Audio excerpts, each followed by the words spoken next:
लेंगे मेजर गौरव आर्या साहब, आज आपको मैं आपकी औकात याद कराता हूं। आज पहली वीडियो है जो मैं मेजर के लेवल पे जाके बना रहा हूं। इससे पहले तो मैं बड़ा डिसेंसिव मोड में उसको जवाब देता रहता, लेकिन आप कोई माफी नहीं। आज के बाद कोई भी मेजर साहब इस तरह की उल्टी हरकत करेंगे, उनको ठोक के जवाब दिया जाएगा। मेजर साहब ने एक नया पेज बनाया, मेजरली राइट। उसकी प्रमोशन करते हुए उन्होंने पाकिस्तानियों को मुखातिब किया और कह रहे हैं कि पाकिस्तानियों तुम मुझे फॉलो करो। पाकिस्तानियों, मैं तुम लोगों से ये रिक्वेस्ट करना चाहता हूं कि तुम सब्सक्राइब करो। इसलिए फॉलो करो कि तुम लोग इंटरनेट पे सर्च करते हो कि तुम्हारी बेइज्जती कौन कर रहा है, तो तुम्हारा बाप मेजर गौरव आर्या तुम्हारी बेइज्जती कर रहा है। तुम्हारे अब्बू मेजर गौरव आर्या यहाँ पे हैं। पाकिस्तानियों के बाप बने बैठे हैं मेजर गौरव आर्या, ना बाप बनने का शौक है। और फिर इन्होंने कहा कि ये बेइज्जती करवा के हर 5 मिनट के बाद तुम लोगों की बेइज्जती होगी। फिर उन्होंने कहा कि जब मैं ये बेइज्जती करूंगा तुम लोग इस तरह फ्रेश हो जाओगे जैसे अदरक की चाय पी के बंदा फ्रेश हो जाता है। सवेरे सवेरे उठ के अदरक की चाय पीता ना बंदा, फ्रेश हो जाता है। आज मैं भी आपको इस तरह फ्रेश करूंगा कि आपको मजा आ जाएगा। आप अदरक की चाय भी नहीं पिएंगे, आप फिर भी बड़ा फ्रेश महसूस करेंगे।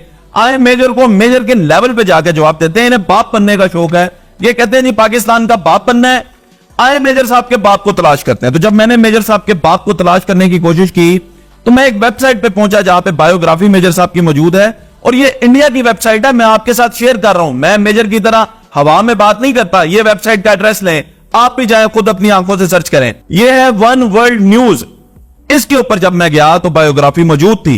यहां पे आप देख सकते हैं मेजर साहब की बायोग्राफी है। तारीख पैदाइश देखें, आप इनकी उम्र देखें, आप इनका नाम देखें, ज़ोडिक साइन देखें, तालीमी काबिलियत देखें, सब कुछ यहां पे मेजर साहब का मौजूद है। लेकिन बाप का खाना, यहां फादर नेम लिखा है, आगे देखें क्या लिखा हुआ है, नॉट नाउन लिखा हुआ है। मेजर साहब आपके अपने बाप का पता ही नहीं है, आप पाकिस्तान के बाप बनते फिर रहे हैं। आए अब मैं आपको एक तस्वीर दिखाता हूं। ये तस्वीर देखें, आपको लग रहा होगा कि ये तस्वीर, शक्ल तो मिलती है ना, तो आपको लग रहा होगा मेजर के बेटे की तस्वीर है। नहीं, ये मेजर की अपनी तस्वीर है। मेजर साहब आप तो बाप ही नहीं बन सके, अपने तो आपके बच्चे ही नहीं है। अब मैं आपको क्या हेल्प ऑफर करूं मेजर साहब? आप समझते हैं आप तो खुद तो बाप बन नहीं सके, पाकिस्तान के बाप बनेंगे आप। मैं अब आपके लिए क्या लफ्ज इस्तेमाल करूं? आप समझते हैं सारे लफ्ज। मैं फिर भी, ये आखिरी मौका है कि मैं कोशिश करता हूं कि इसमें मैं जितना मुहज़्ज़ब रह सकूं मैं रहूं। लेकिन आपको पता है कि आप बाप नहीं बन सके, तो आप पाकिस्तान के बाप बनना चाहते हैं, आगे आए। अब मैं आपको एक और तस्वीर दिखा रहा हूं। यह भी मेजर साहब की तस्वीर है। आपने, मैं इसमें मैं कमेंट नहीं करता कि ये कैसे लग रहे हैं इस तस्वीर में। ये देखने वाले खुद इंडियन लोग मैसेज करके बताएं, इस तस्वीर से, शक्ल से ये मेजर लगता है? नहीं लगता?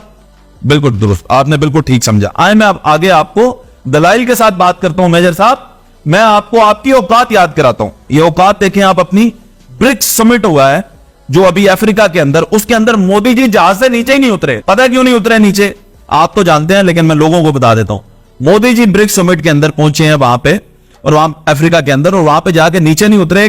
कहते ये हैं, जब चाइना का प्रेसिडेंट आया था तो उसको साउथ अफ्रीका का प्रेसिडेंट लेने आया था, तो मेरे लिए आप लोगों ने एक कैबिनेट मिनिस्टर भेज दिया है, मेरे लिए भी आप जो है प्रेसिडेंट को भेज। ये सोच है मोदी जी की। आगे आए, आपकी थोड़ी सी और बेइज्जती करता हूं। G20 समिट के बारे में आप लोगों को पता होगा। इस दफा इंडिया को मेजबानी मिली उसकी, और इंडिया ने घिनौनी चाल क्या चली। उन्होंने कहा कि हम ये जो है G20 समिट जो है इसको हम कश्मीर के अंदर रखते हैं, ताकि बड़े बड़े मुल्कों के लोग आएंगे और हमारी जो होल्ड है कश्मीर के ऊपर वो स्ट्रांग वाजे हो जाएगा कि Kashmir is the part of India.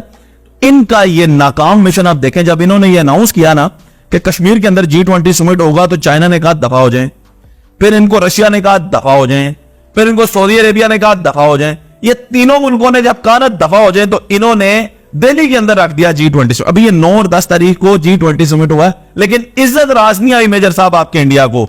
G20 summit, पूरी दुनिया के लोग आ रहे हैं, बड़े बड़े लोग आ रहे हैं। तो वहां पे एक छोटी सी बस्ती थी जिसे कहते हैं जनता कैंप, यानी जैसे झुग्गियों वाले लोग होते हैं, वो गरीब लोगों की एक बस्ती थी। वो सारी इन्होंने क्लीन स्वीप कर दी, घर गिरा दिए, लाखों लोगों को इन्होंने वहां से बेघर कर दिया।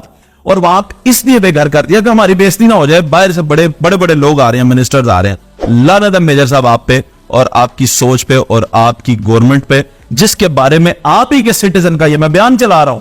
सुने वो क्या कह रहा है। वो ये कह रहा है कि हमने तो सोचा था बड़े बड़े लोग आएंगे, गरीबों को कुछ देकर जाएंगे। हम तो सोचे थे कि बड़े बड़े लोग आएंगे, गरीब लोग को कुछ दे के जाएंगे। ये तो ऐसे लोग हैं। तो आपके बारे में ये मशहूर है कि आप लोग जो हैं सिर्फ और सिर्फ पावरफुल लोगों को सपोर्ट करने वाला एक देश है। गरीब जनता आपकी जो है उस पे तो ना आपने कभी बात की है ना आप कर सकते हैं। और रही बात बाप बनने की, तो दोबारा भी अगर आपके दिल में कोई ख्वाहिश पैदा हुई बाप बनने की तो आप मुझे बताइएगा, मैं आपको फिर ऐसी फकी दूंगा कि जिसकी वजह से आपकी तबीयत फ्रेश हो जाएगी। जैसे अभी आपने बगैर अदरक वाली चाय पिए आपके कान लाल हो चुके हैं और आपकी तबीयत फ्रेश हो चुकी है। तो ये वीडियो जो है गौरव तक पहुंचाएं और उसे कहेंगे अब मजीद वीडियोस बनाएं ताकि हम आपको अच्छे से अच्छे जवाब देंगे।